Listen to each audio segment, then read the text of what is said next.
সম্মানিত হাজিরিন, আজকের আলোচনার বিষয় রসুলের প্রেম ভালোবাসা। যে আয়াত তেলাওয়াত করেছি এই আয়াতের দ্বারা এটাই বোঝায়। তার আগে শুকরিয়া জ্ঞাপন করে নেই আল্লাহ পাকের দরবারে। আল্লাহ পাক আমাদেরকে মসজিদে আসার, বসার, তার গোলামি করার তৌফিক এনায়েত করেছেন। মন থেকে বলি আলহামদুলিল্লাহ। দরুদ ও সালাম পেশ করি আমাদের নবী, বিশ্বনবী হজরত মুহাম্মদ রসুল্লাহ বলি সাল্লাল্লাহু আলাইহি ওয়াসাল্লাম। হাদিসের মধ্যে পড়েছিলাম, লা ইউমিনু আহাদুকুম হাত্তা কুনু আহাব্বা ইলাইহি মিন ওয়ালিদিহি ওয়া ওয়ালাদিহি ওয়ান নাসি আজমাইন। আল্লাহ রসুল সাল্লাল্লাহু আলাইহি সাল্লাম বলেন, কেউ ততক্ষণ পর্যন্ত পরিপূর্ণ ঈমানদার মুমিন হতে পারবে না যতক্ষণ পর্যন্ত তার মা বাবা, স্ত্রী, ভাই বোন, দুনিয়ার জাগতিক সম্পদের চেয়ে আমি রসুলকে বেশি ভালো না বাসতে পারবে। লা ইউমিনু আহাদুকুম শব্দের আগেই, বাক্যের শুরুতেই লা, না, কখনোই না, সে কখনোই পরিপূর্ণ মুমিন হতে পারবে না, আল্লাহ রসুল বলেছেন। তাহলে আমরা এখান থেকে কি বুঝলাম? কোনো ব্যক্তি পরিপূর্ণ ঈমানদার হতে পারবে না, মুমিন হতে পারবে না কতক্ষণ পর্যন্ত আপনার স্ত্রী, সন্তান, মা বাবা, টাকা পয়সা, দুনিয়াতে জাগতিক যত সম্পদ রয়েছে সব থেকে বেশি ভালোবাসতে হবে রসুলকে। কাকে? রসুলকে। আল্লাহ রসুল বলেছেন, যদি আমাকে দুনিয়ার জাগতিক সম্পদের চেয়ে আমাকে কেউ ভালো না বাসে, সে কখনোই পরিপূর্ণ মুমিন, মুসলমান, ঈমানদার হতে পারবে না। এটা আমার কথা না রসুলের কথা? রসুলের কথা। এবার আমরা আমাদের জীবনের সাথে মেলাই, রসুলকে আমরা কতটা ভালোবাসি, রসুলের আদর্শ, তার সুন্নাহ, তার চরিত্র আমরা কতটুকু অনুকরণ করি। এটা করতে হবে। আমাদের আইডল হচ্ছে মুহাম্মদ রসুল্লাহ সাল্লাল্লাহু আলাইহি সাল্লাম। তার সাহাবীরা, হযরত আবু বকর সিদ্দিক রাদিয়াল্লাহু তাআলা আনহু, এনাদের জীবন তো আমরা ফলো করব। ওমর রাদিয়াল্লাহু তাআলা আনহু, এনাদের জীবন আমরা ফলো করব। আমাদের আইডল হয়ে দাঁড়িয়েছে মেসি, নেইমার। এনাদেরকে এত পরিমাণ ফলো করে এখন বর্তমান যুবকেরা, যুবক যুবতীরা। কি একটা অবস্থা! অধিকাংশ যুবক যুবতীরাই এই আইডল হিসাবে তাদেরকে মেনে নিয়েছে, চলচ্চিত্রের সুপারস্টারদেরকে মেনে নিয়েছে। যারা সিনেমা জগতে কাজ করে, সিনেমা জগতে যারা কাজ করে, এদের শেষ কালটা এসে দেখলাম এদেরকে ভিক্ষা করে খাইতে হয়। আমি বলছি না, আপনি ইতিহাস খুলে দেখেন, যারাই চলচ্চিত্র জগতে কাজ করেছে ম্যাক্সিমাম অভিনেতা অভিনেত্রীদের শেষ বয়সে করুণ দশা, করুণ। সেদিন একটা চ্যানেলে দেখলাম একজন অভিনেত্রী সিনেমায় নায়িকা হিসেবে অভিনয় করেছে, ঢাকার মধ্যে দেখি ভিক্ষা করছে, ভিক্ষা। সিনেমার নায়িকা ভিক্ষা করছে, শেষ বয়স, কেউ আর পাশে নাই, কেউ তাদেরকে আর দেখে না। যায় বড় বড় নেতাদের কাছে যায়, মান্যগণ্য মানুষের কাছে যায়, দান করেন, কিছু টাকা দিয়ে বিদায় করে দেয়। শেষ পর্যন্ত এনাদেরকে ভিক্ষা করে খাইতে হচ্ছে। শুধু একজন দুইজন না, অধিকাংশ যারা সিনেমা জগতে কাজ করে, আপনি খবর নিয়ে দেখেন, অধিকাংশ ম্যাক্সিমাম মানুষই তাদের শেষ সময়টা খুব কষ্টে দিন যায়, অবহেলিত, লাঞ্ছিত দিন তারা পার করে। অনেকগুলো মানুষের নাম আমি বলতে পারবো, অতগুলো নাম বলতে চাচ্ছি না। তো এদেরকে যদি আমরা আইডল মানি, তা আমাদেরকে কি রসুল ভালোবাসবে? ভালোবাসবে? আল মারউ মা মান আহাব। আল্লাহ রসুল বলছেন, যে যাকে ভালোবাসে তার সাথে তার হাসর নাসর বিচার হবে। বুঝছেন আমার কথা? আপনি আর আমি যদি রসুলকে ভালোবাসি, রসুলের সাথে আমাদের হাসর নাসর হবে। চিন্তা করে দেখেন, আপনি রসুলের শানে যত বেশি দরুদ শরীফ পাঠ করবেন, রসুলকে বেশি অনুকরণ করবেন, কিয়ামতের ময়দানে, হাসর নাসরে, মিজান ফুলসিরাতে, কবরে রসুল আপনার আমার পাশে পাশে থাকবে। কারণ আপনি রসুলকে ভালোবাসেন, এ কারণে রসুল আপনাকে আমাকে ভালোবাসবে। বুঝতে পারছেন ব্যাপারটা? আচ্ছা, একটু বসে। তো এজন্য এই হাদিসের কোনো বিষয় আছে কথা বলা? ঠিক আছে, আমি কথা বলা ভুলে যাই। যাই হোক, তো আমরা যত বেশি রসুলকে ভালোবাসবো, রসুল আমাদেরকে তত বেশি ভালোবাসবে। এই যে জন্ম থেকে এখন পর্যন্ত আপনি আর আমি একটু মেলাই যে আমরা কে কত বেশি রসুলকে ভালোবাসা দিতে পেরেছি। রসুলের মহব্বতে, ভালোবাসায় একটা জিনিস ছেড়ে দিয়েছি, একটা অন্যায় করেছি, আল্লাহ আর এই অন্যায় করব না। রসুলের প্রেম ভালোবাসা আমার ভিতরে আছে, আল্লাহ আমি তার উম্মত, আমি আর ওই কাজটা আজ থেকে এই পাপ কাজ করব না, আমি ছেড়ে দিলাম, আর এই কাজ করব না, মৃত্যুর আগ পর্যন্ত এই কাজ করব না। আলহামদুলিল্লাহ, এরকম মানুষ আছে, অনেক মানুষ আছে। তো যে যত বেশি যাকে ভালোবাসবে তার সাথে তার হাসর হবে। সহিহ হাদিস, আল মারউ মা মান আহাব, যে যাকে ভালোবাসবে তার সঙ্গে সে পাশাপাশি থাকবে। যদি আমরা রসুলকে বেশি ভালোবাসি, রসুল আমাদের পাশে থাকবে।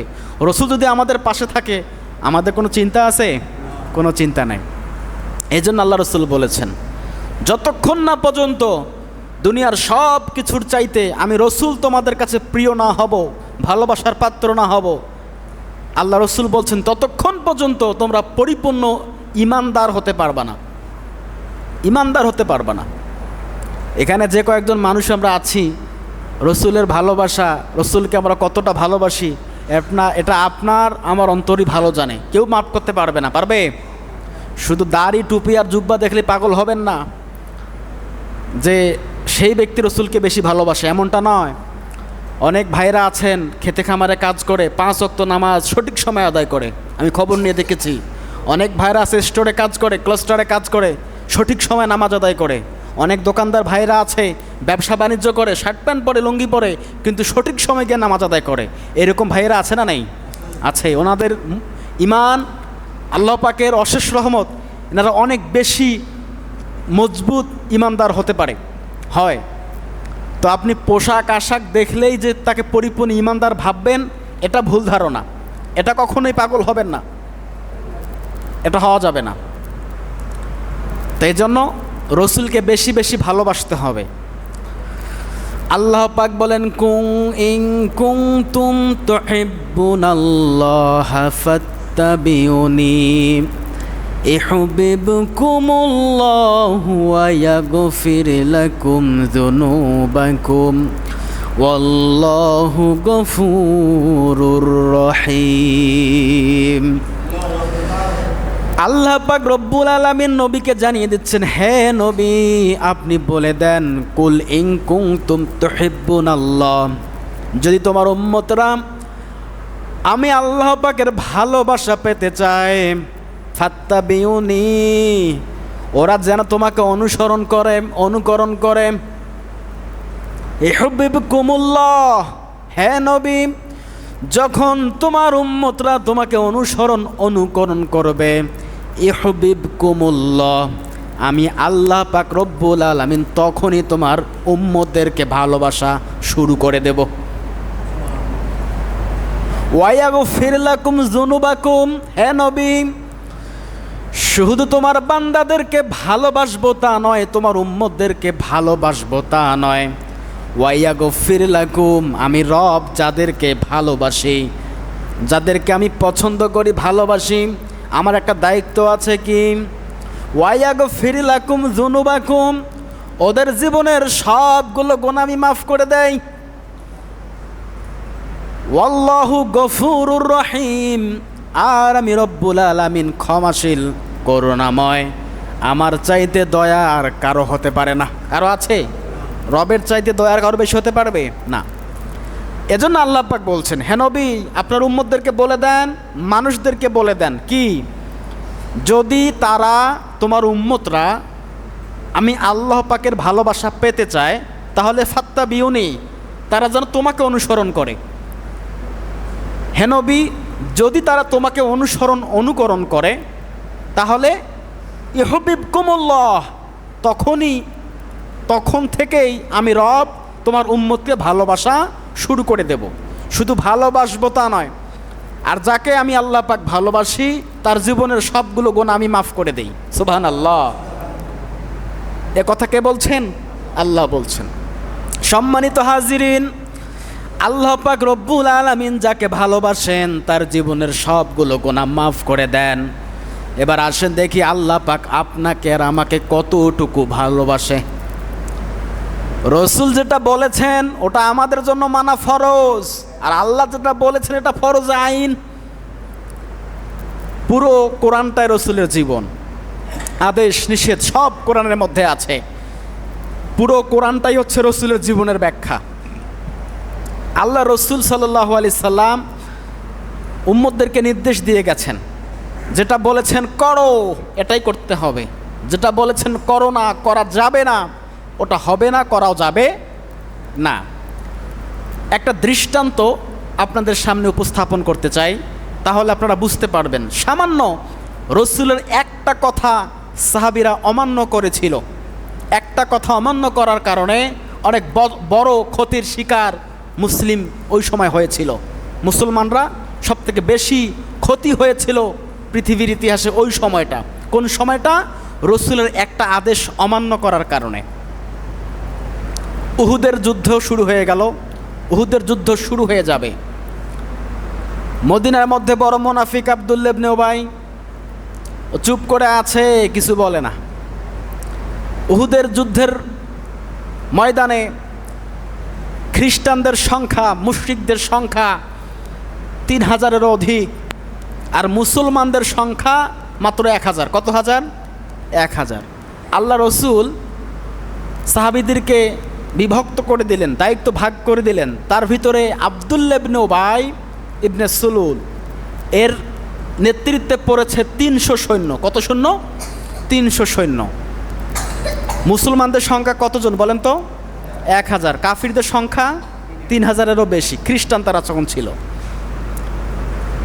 এই 1000 জনের ভিতরে আব্দুল্লাহ ইবনে উবাই যখন উহুদের প্রান্তরে সাহাবীদেরকে নিয়ে চলে আসে, আল্লাহ রসুলের সৈন্যদেরকে নিয়ে চলে আসে, ও মাঝখানে বলেছে আর সামনে এগোনো যাবে না, যতগুলো সৈন্য আছে আমি তোমাদের নেতা, আল্লাহর নবী আমাকে নেতা হিসেবে তোমাদের 300 জনের দায়িত্ব আমাকে দিয়েছেন, অতএব নেতার আনুগত্য করা ফরজ, আমার এতাআত করো, আমার অনুসরণ অনুকরণ করো। আমরা যুদ্ধে যাচ্ছি না, আমরা এই দিক দিয়ে ভেগে যাব, কারণ ওরা 3000-এরও বেশি, কোথায় 1000, ওখানে গিয়ে কি মরবো নাকি?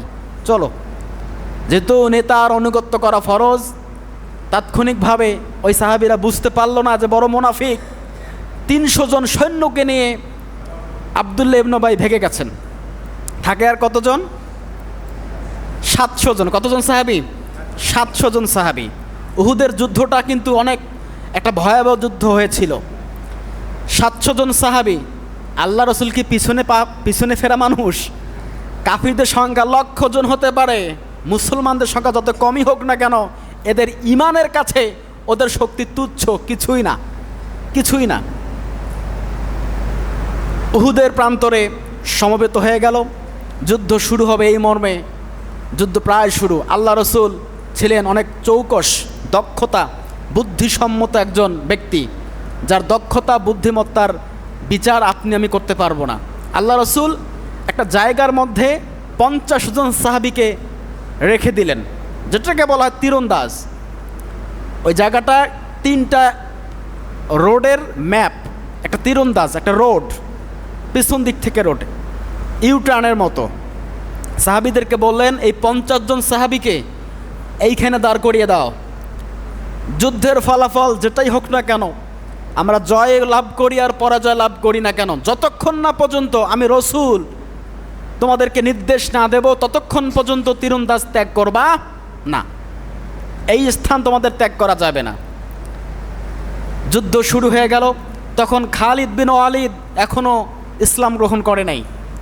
এদিকে মুসলমানদের সঙ্গে যুদ্ধ হচ্ছে, আবু সুফিয়ান যুদ্ধ করার জন্য এসেছিল। এই বদর, উহুদের যুদ্ধের ব্যাপারটা ছিল বদর যুদ্ধের কেন্দ্র করে, কারণ বদর যুদ্ধে কুরাইশরা এমনভাবে পরাজিত লাঞ্ছিত হয়েছে, এর প্রতিশোধের জন্য 2 বছর থেকে অপেক্ষা করে তারা সৈন্য সামন্ত রেডি করেছে, আমরা আবার মদিনায় গিয়ে মুহাম্মাদের দলকে আক্রমণ করব। এই প্রতিশোধ নেওয়ার কারণে, প্রতিশোধ নেওয়ার জন্যই কোরাইশরা, আবু সুফিয়ানরা আবার এই উহুদের প্রান্তরে যুদ্ধ সংগঠিত করতে চাইছিল। আল্লাহ রসুল বলছেন, এই 50 জন সাহাবীকে এখানে রেখে দিলাম, যতক্ষণ না পর্যন্ত আমি রসুল বলবো না ততক্ষণ পর্যন্ত তোমরা এই স্থান ত্যাগ করবা না, যুদ্ধের ফলাফল যাই আসুক না কেন। আর রাহিকুল মাকতুমের মধ্যে পড়েছিলাম, আল্লামা শফিউর রহমান মুবাক্করি বলেছেন যে এই যুদ্ধের ফলাফল অমীমাংসিত। কি মীমাংসিত? মীমাংসিত হয় নাই ওই দিন।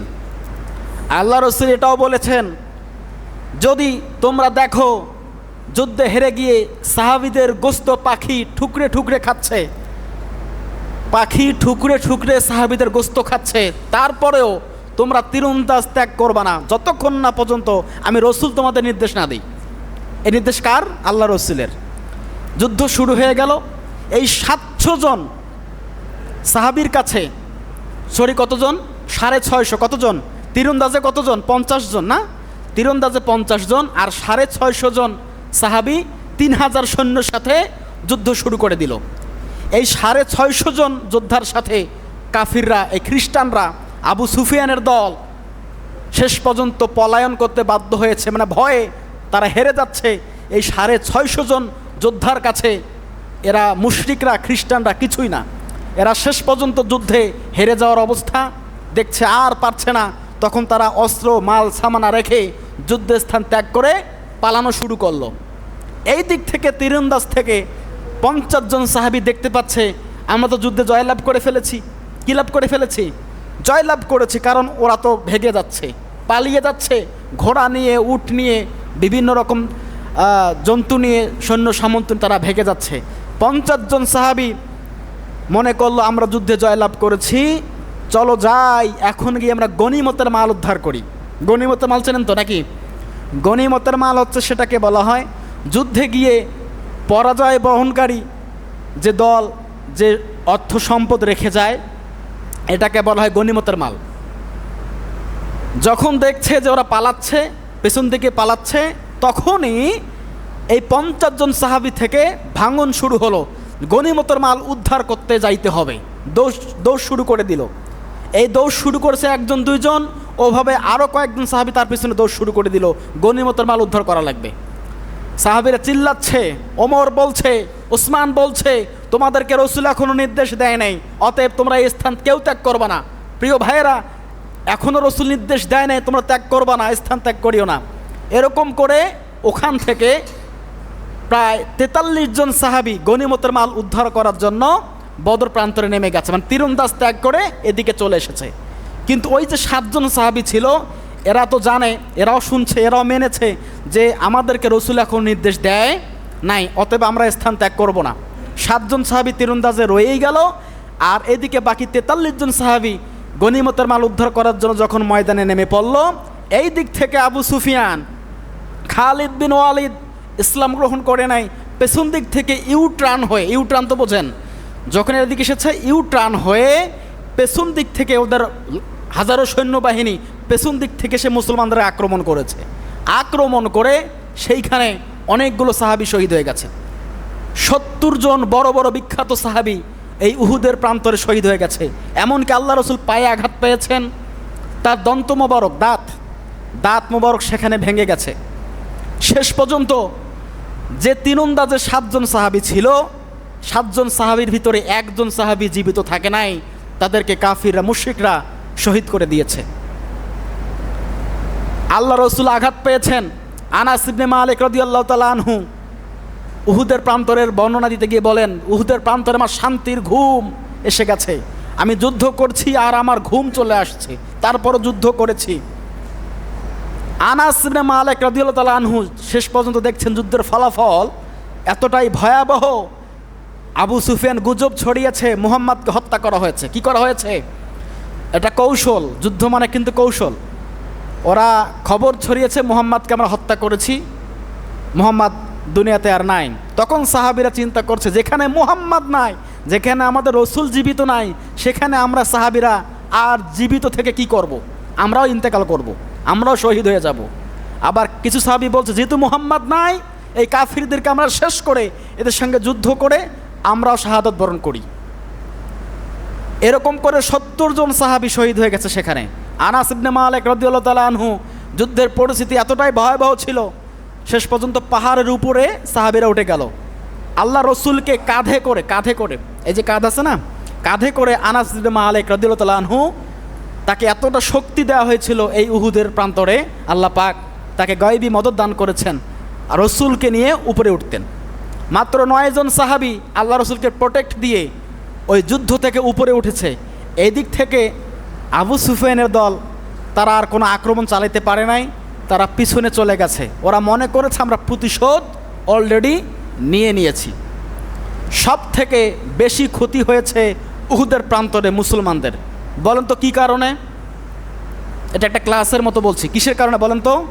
আল্লাহ রসুলের একটা আদেশ অমান্য করার কারণে। আল্লাহ রসুল শুধু বলেছেন আমি যতক্ষণ পর্যন্ত নির্দেশ দেব না, সাহাবীদের গোস্ত যদি পাখি ঠুকরে ঠুকরেও খায়, তারপরেও তোমরা তীরন্দাজ ত্যাগ করবা। এই 50 জন সাহাবীর ভিতরে 43 জন সাহাবী শোনে নাই, বোঝে নাই, মনে করছে আমরা জিতে গেছি, এসেছে আর এত বড় একটা ক্ষতির শিকার। এমনকি আল্লাহ রসুল ওই যুদ্ধের মধ্যে মায়ের খেয়েছেন। নেতার আনুগত্য করা কি ফরজ? উহুদের প্রান্ত থেকে আমার বর্তমান অবস্থা যেটা মনে হয় যে আজকে ওই সময়ের জামানায় আল্লাহ রসুলের একটা আদেশ অমান্য করার কারণে 70 জন সাহাবীর জিকে জীবন দিতে হলো, এত বড় ক্ষতির শিকার হলো, এমনকি আল্লাহ রসুল নিজেও মার খেলেন। আর আমাদের বাংলাদেশে প্রায় 17.5 কোটি 18 কোটি মুসলমানের দেশ, প্রায় 90% মুসলমান আমরা বাংলাদেশে বসবাস করি। আল্লাহ রসুলের কতগুলো আদেশ, কতগুলো নির্দেশ আমরা সমানে অমান্য করে চলছি, তা আল্লাহ পাক কি আমাদের হাতে বিজয় দেবে? বিজয়? আপনি আমি ব্যক্তিগতভাবে, সামাজিকভাবে, রাষ্ট্রীয়ভাবে অনেকগুলো বিষয় আমরা মানি না, তো আল্লাহ পাক কি এই জাতির হাতে আমাদের মতো মুসলমানদের হাতে কি ক্ষমতা দিতে পারবে? ক্ষমতা দিবে না। যেখানে আল্লাহ রসুলের একটা আদেশ অমান্য করার কারণে এতগুলো সাহাবীকে জীবন দিতে হলো, বাংলাদেশে তাকিয়ে দেখেন অনেকগুলো মানুষ জীবন দিয়ে দিয়েছে, কারণ কোনো লাভ হচ্ছে না। সম্মানিত হাজিরিন, আজকের আলোচনার বিষয় ছিল আল্লাহ পাকের রব্বুল আলামিনের ভালোবাসা, রসুলের ভালোবাসা। কিসের ভালোবাসা? রসুলের ভালোবাসা। সূরা আলে ইমরান একটি আয়াত তেলাওয়াত করেছিলাম। যখন এই আয়াতটা তেলাওয়াত করেছিলাম তখন মানুষ ছিল 2 কাতার, এখন কয় কাতার? এখন নাকি বুঝবে? বলেন তো, এখন তো বুঝবে না। এখন যারা বুঝবেন না তারা মনে মনে ভাবেন হুজুর কি বয়ান করলো, এটা আমি তো বুঝলামই না। হাজী সাহেব আপনি বুঝছেন তো? একটু তো বুঝছেন নাকি? তো আসলে এখানে আলোচনার বিষয় হচ্ছে যে সুর দিয়ে হুজুর তেলাওয়াত করবে, মায়ের ঘটনা বলবে, হরিণের ঘটনা বলবে, মুসা নবীর ঘটনা বলবে, এরকম মনের খোরাক নিয়ে ওয়াজ শুনবেন না। ওয়াজ শুনবেন বাস্তবতা নিয়ে। কি নিয়ে? বাস্তবতা নিয়ে ওয়াজ শুনেন। বর্তমান প্রেক্ষাপটটা আপনাদেরকে বাস্তবতা শিক্ষা দেবে। ওয়াজ শুধু মনের খোরাক হয়ে গেছে, কান্না করবেন, চলে যাবেন, মসজিদে বাইরে যাবেন, সব শেষ, মাহফিলে প্যান্ডেল থেকে সব শেষ। আরে ভাই, শিক্ষা নিতে হবে কি থেকে? বাস্তবতা থেকে। আল্লাহ রসুলের একটা আদেশ অমান্য করার কারণে উহুদের প্রান্তরে মুসলমানদের যে ক্ষতি হয়েছে, পৃথিবীর ইতিহাসে এত বড় ক্ষতি মুসলমানদের কখনো হয় নাই। আব্দুল্লাহ ইবনে উবাই মুনাফিক ইসলামের যত বড় ক্ষতি করেছে, এত বড় ক্ষতি কাফির, মুশরিক, ইহুদি, নাসারারা করতে পারে নাই। মুসলমানদের ভিতরে সব থেকে বেশি ক্ষতি করতে পারে মুনাফিকরা। কারা? মুনাফিকরা। তার দৃষ্টান্ত আব্দুল্লাহ ইবনে উবাই। উহুদের প্রান্তরে 300 জন সৈন্যকে তারা ভাগিয়ে নিয়ে চলে গেল। উহুদের প্রান্তরে আল্লাহ রসুলের আপন চাচা হযরত আমির হামজাকে, যাকে শাহিদুস সোহাদা বলা হয়, শহীদদের নেতা, শহীদদের লিডার বলা হয়, সে আমির হামজাকে ওরা ক্ষতবিক্ষত করে কয়েক টুকরা তারা করেছে। এমনকি আলেম ওলামাগণ বলেছেন তার লজ্জাস্থানটাকে 3 টুকরা করা হয়েছে। ওয়াসি তাকে বল্লম মেরে নিক্ষেপ করে আমির হামজাকে শহীদ করে দিয়েছে, আর হিন্দাকে দিয়েছে, হিন্দা চিবিয়ে চিবিয়ে খেয়েছে। এতটা রাগ ছিল এই হিন্দার। আল্লাহ রসুল তার চাচার লাশ দেখে, লাশ খুঁজে পাওয়া যাচ্ছে না, কয়েক টুকরো পাওয়া যায় আর কয়েক টুকরো পাওয়া যাচ্ছে না, এতটাই কেঁদেছেন আল্লাহ রসুল আমির হামজার লাশ দেখে। এরকম করে বিখ্যাত অনেকগুলো সাহাবী এই উহুদের প্রান্তরে উহুদের যুদ্ধে শহীদ হয়েছে। সম্মানিত হাজিরিন, বোঝানোর বিষয় ছিল যে আল্লাহ পাক রব্বুল আলামিনের আদেশগুলো মানতে হবে, রসুলের আদর্শ আমাদেরকে লালন করতে হবে, রসুলের প্রতিটা কথা প্রতিটা সুন্নাহ আমাদেরকে কি করতে হবে, ফলো করতে হবে। আল্লাহ পাক রব্বুল আলামিন আমাদের সকলকেই এই তৌফিক এনায়েত করুক, সকলে বলে আমিন।